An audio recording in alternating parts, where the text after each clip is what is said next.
Tom Mitchell's trade from Sydney to Hawthorn at the end of 2016 was a well-documented one.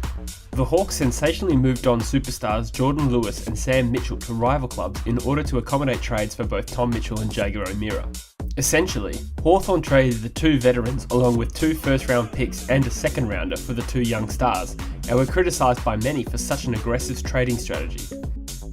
As we approach the end of the 2018 season, however, it's becoming increasingly evident to me that Tom Mitchell will be this year's Brownlow medalist.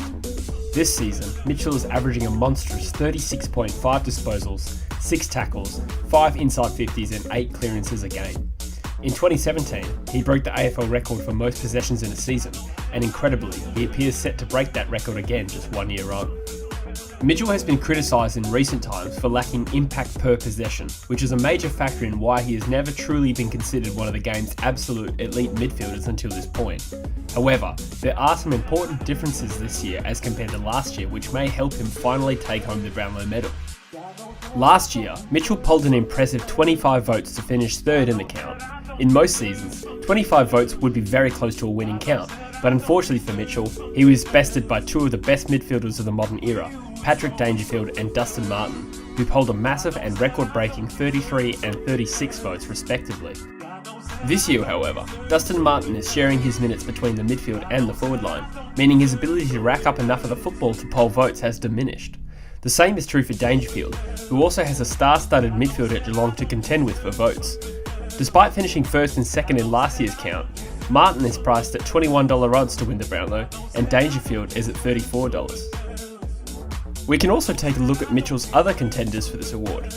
Patrick Cripps, despite having a tremendous season at Carlton, may have been involved in too many losses to register enough votes this year.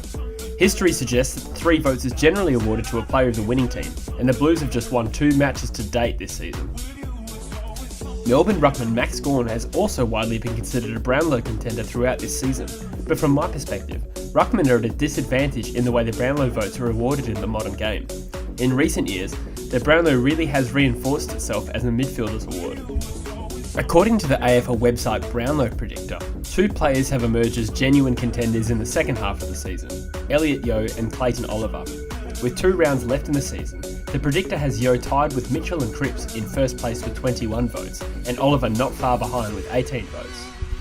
However, from my view, neither of these players have been able to put forward the same consistency as Mitchell this season, and I believe he has earned too many 3-vote performances to truly be under threat from these players.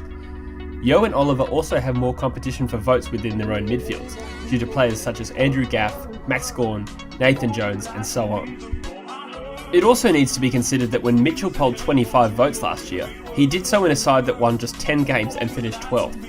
This year, the Hawks are on track to finish within the top 4 with 14 or 15 wins, and thus Mitchell has a better chance to earn 3 votes in those games as opposed to just 1 or 2. We should also spare a thought for Fremantle superstar Nat Fyfe too, who, if not for bad injury luck and a couple of 1-week suspensions, he could have conceivably had 3 Brownlow medals by the end of this year. Alas, the way it stands, I believe Tom Mitchell will win this award comfortably. Thanks for watching this video. If you enjoyed it, please consider subscribing to True Footy. Thanks.